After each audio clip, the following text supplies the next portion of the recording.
بسم الله الرحمن الرحيم. السلام عليكم ورحمة الله وبركاته. والحمد لله رب العالمين، ثم الصلاة والسلام على أشرف المرسلين سيدنا محمد وعلى آله وصحبه وسلم. رمضان كريم أيان لهاي أمد الصوماليات ميل والبيت شوغان. أنا مقعي وحالي أحمد نور شيخ عبد الله، waxaan ka mid ahay musharaxiintii isbedel doonka Jubbaland. waxaana ka mid ahaa isbedel doonka Jubbaland madaxdiisa ugu sareysa. waxaan soo saarnay bayaan aan ku cadaynayno mowqifkeena Axmed Madoobe, Dhuxulayste, Angeedanaar iyo ragga saddexda ah, Daahir Sheekh Axmed, Cabdirashiid Xidig iyo Cabdinaasir Seeraar. waxaan ummadda Soomaaliyeed halka kan uga sheegaynaa inaysan metelin deegaanada Jubbaland. qodobka ugu horeeya bayaankeenu waxa weeyaan in shirkii Nairobi ka dhacay uu ahaa shir xaaraan ah oo aan lagu metelin shacabka Soomaaliyeed ee degan saddexda gobol, Jubbada Hoose, Jubbada Dhexe iyo Gedo ama Jubbaland State of Somalia. sidaad la socotaan walaalayaal, musharaxiinta isbedel doonku way badnaayeen. waxaana ka mid ahaa Mukhtaar Cabdullaahi Sahal, Saalax Axmed Xuseen, Cabdullaahi Cilmooge Xirsi, Dr. Liibaan Maxamed Culow, iyo anigoo Axmed Nuur Sheekh Cabdullaahi. waxaa kaloo jiray Deeq Axmed Warsame Fande, waxaa jiray cabdi axmed afey ama aadan axmed afey. raggaasoo dhan way ka soo horjeedaan wax shir ah oo ka dhacay ama heshiis Nairobi ma jiro. nimankaasu markii horeba raas Kamboni ayay isla ahaayeen, Axmed Madoobe ayaana ku shaqaysan jiray. sidaad la socotaan walaalayaal, Xidig waxaa geystay Axmed Madoobe aqalka sare. ninkii la yihahdo Seeraar wuxuu ahaa afhayeenkii hore raas Kamboni. Daahir ama macalin Daahir Sheekh Axmed waxa weeyaan Axmed Madoobe iyo wuxuu ahaa gacmo yarihiisa ayuu ahaa.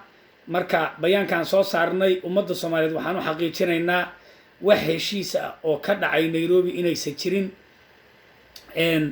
nimankaasuna Kenya ay u shaqeeyaan. dowladda Kenya waxaan leenahay faragelinta ay Soomaaliya ku hayso waa inay ka daysaa.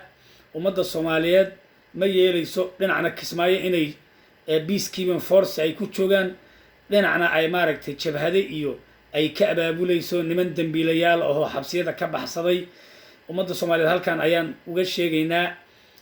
bayaanku wuxuu kaloo cadaynayaa in wax doorasho ah aysan ka dhicin Jubbaland 10 sano u dambeysay, oo ay ku habsadeen niman jabhad ah oo raas Kamboni leedo oo Axmed Madoobe iyo Xasan Turki ay aas-aaseen.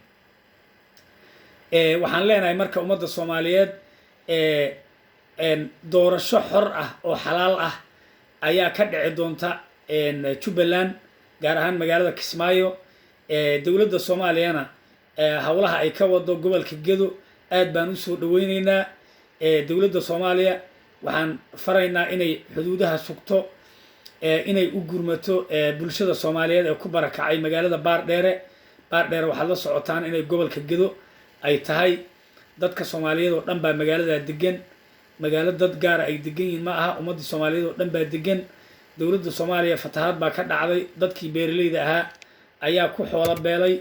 waxaan leenahay sida ugu dhaqsiyaha badan waa in loogu gurmadaa. sidoo kale dowladda Soomaaliya waxaan ku ammaanaynaa gacantii weyneed ay ka geysteen fatahaadii ka dhacday magaalada Qardho iyo lacagihii yaboha ahaa ee 1 milyan ahaa ay u gudbiyeen. aad baan ugu ammaanaynaa. waxaan leenahay Jubbaland dowladda Soomaaliya xadgudubyada ka socda way la socotaa. odayaashii in la xirxirayo, gabdhihii in Kenyaati loo geynayo, Qowsaar Axmed Madoobe oo aad la socotaan taariikh madow inuu ku leeyahay magaalada Kismaayo ma sii haysan kara ayaan leenahay. ummadda Soomaaliyeed oo dhan ayaa ku aragtay Axmed Madoobow, waagii baa kugu baryay.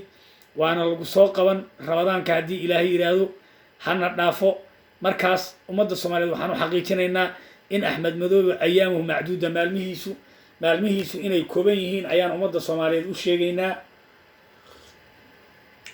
sidoo kale dowladda soomaaliya waxaan ku ammaanaynaa howlaha caafimaadka ama covid-19 iyo ka hortegidda sida wasaaradaha ku shaqale wasaaradda awqaafta iyo arrimaha diinta sidoo kale wasaaradda caafimaadka iyo wasaaradaha kale ee maaragtay activeka ah sida wasiirka warfaafinta sidoo kale madaxweynaha maadaama uu yahay saaxiibu vision ama qofkii saaxiibka u ahaa aragtidan saxda ah ee ummadda lagu hogaaminayo aad baan u ammaanaynaa isaga iyo ra-iisul wasaaraha xasan cali khayre aad baana usoo dhaweynaynaa hogaamintooduna waxa weeyaan waxaan leenahay 4 more years 4 sano oo soo socota oo hor leh ayay ummadda soomaaliyeed idiin diyaarisay qorshahaasuna waa diyaarsan yahay sidoo kale waxaan soo dhaweynaynaa ciidamada qaranka ee dhinacna ka difaacaya shabaab iyo argixisada caalamiga ah iyo iyagoo dhanka kale ummadda soomaaliyeed u gargaaraya sida iyagoo ka hortegaya cudurka faafitaankiisa covid-19 sidoo kale iyagoo gacan u fidinaya magaalooyinka ay daadadku ku dhufteen sida magaalada beledweyne qardho iyo baardheere aad baan usoo dhaweynaynaa ciidamada qaranka waxaan leenahay ummadda soomaaliyeed meel walbay joogto from raskamboni to lowya caddo we are one country one people one religion marka ummadda soomaaliyeed bayaankan ayaan rabnay inaan u gudbino annagoo ah musharaxiintii isbedel doonka jubbaland ama ururkii isbedel doonka jubbaland nimankaasuna way isdhiibeen waana ka saarnay xidig iyo seeraar wasalaamu calaykum waraxmatullaahi wabarakaatuh